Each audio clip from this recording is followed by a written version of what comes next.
বান্ধবী অনেকদিন পরে দেখা। হ্যাঁ বান্ধবী, চল একখানে বসে কথা বলি। বান্ধবী অনেকদিন পরে দেখা। বান্ধবী গ্রামের বিষয়ে কিছু বল আমাকে।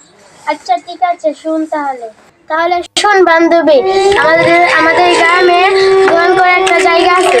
কি তোদের গ্রামে ভয়ঙ্কর জায়গা আছে? চল আমরা ঘুরে দেখি। আচ্ছা বান্ধবী, চল দেখে আসি।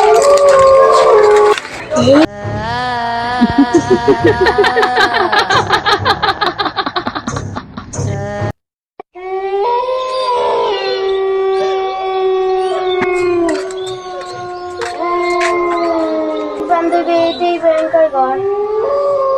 চল ভিতরে গিয়ে দেখি কি রহস্য আছে।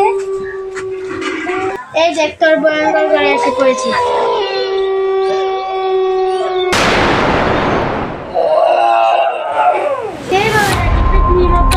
কি বলিস? ওইটা মনে হয় ভুলও হতে পারে।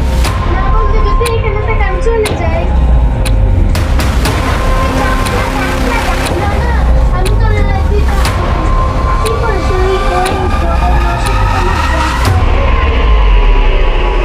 কে রে আমার ঘরে এসেছে? কে তুমি? আমার কাছে আসো। আমি কেউ কাছে আসি না। আসতে চাইলে এখান থেকে চলে যা। আমি ওখান থেকে যাবো না। বল তুই কে? এই মেয়ে, তুই আমার সাথে টাকা করছিস? ঠিক আছে, আমি তোর কাছে আসছি।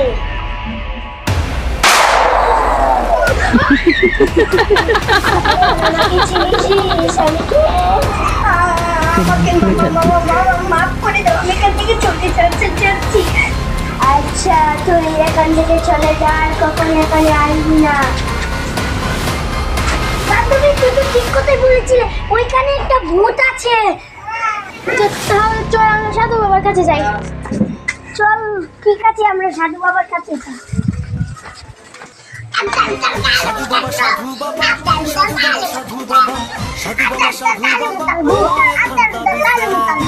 সাধু বাবা, সাধু বাবা, কি হয়েছে? সাধু বাবা, আমাদের গ্রামে একটা করে একটা ভূত আছে। দূরে পড়া দিচ্ছি। আচ্ছা তাড়াতাড়ি দেও বাবা। চুমটাচু। তোরা দূরে পড়া। কত টাকা দেবো বাবা? তো 10 টাকা দেওয়া লাগবো। এই 10 টাকা দে। নেন সাধু বাবা না।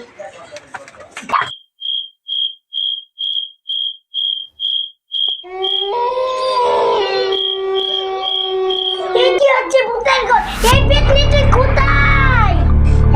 আমাকে কি দেখতে চাস? তোকে আমি দেখতে চাই। তুই তাড়াতাড়ি বাইরে হ, তোকে আমি মরণ কামড় দেবো। আমাকে কেন ডাকছো?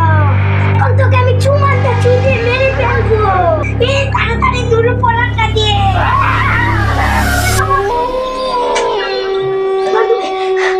দেখুন না, ভূত চলে গেছে। এখন আমরা যাই। ঠিক আছে, দাঁড়া, ভূত কোথায় গেছে? এই দেখ, পুরে চাই। আমরা এখন বেঁচে গেছি বান্ধবী। বাবা সাধু বাবা সাধু বাবা সাধু বাবা সাধু বাবা আমায় খান্তা বীজ দেন, আমায় খান্তা বীজ দেন। আমার ঘরে আমি মেম্বার, আমার বউ চেয়ার।